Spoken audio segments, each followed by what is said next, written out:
एक छोटे गांव में एक नन्ही बिल्ली मिन्नू और एक छोटा चूहा चिंकी रहते थे।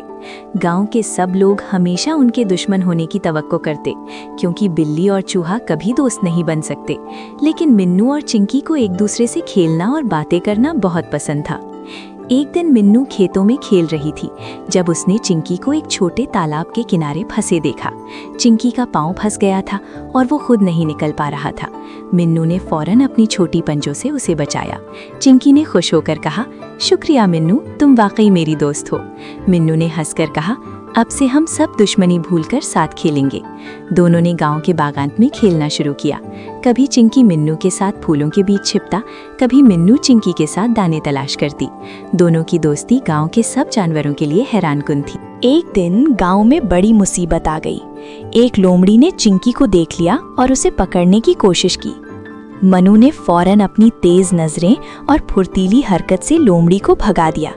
चिंकी खुश होकर मनु के गले लग गया। तुमने मेरी जान बचाई, तुम वाकई मेरी बहादुर दोस्त हो। मनु ने हंसकर कहा, ये तो दोस्ती का फर्ज है। इसके बाद दोनों ने हर दिन नया खेल और मज़ाहिया मुहिम्मात तरतीब दी। कभी खेतों में छुपते, कभी तालाब के किनारे एक दूसरे को धोखा देते। गांव के दूसरे जानवर भी उनकी दोस्ती देखकर हैरान रह जाते।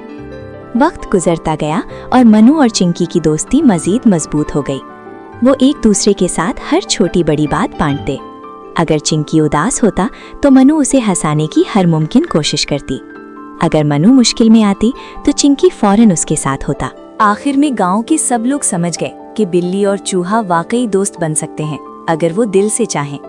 मनु और चिंकी की छोटी दोस्ती ने सबको ये सिखाया कि दुश्मनी सिर्फ रस्मो रिवाज की चीज़ है और असल में दिल की बात सबसे अहम होती है। और यूं मनु और चिंकी की दोस्ती गांव में सबके लिए मिसाल बन गई।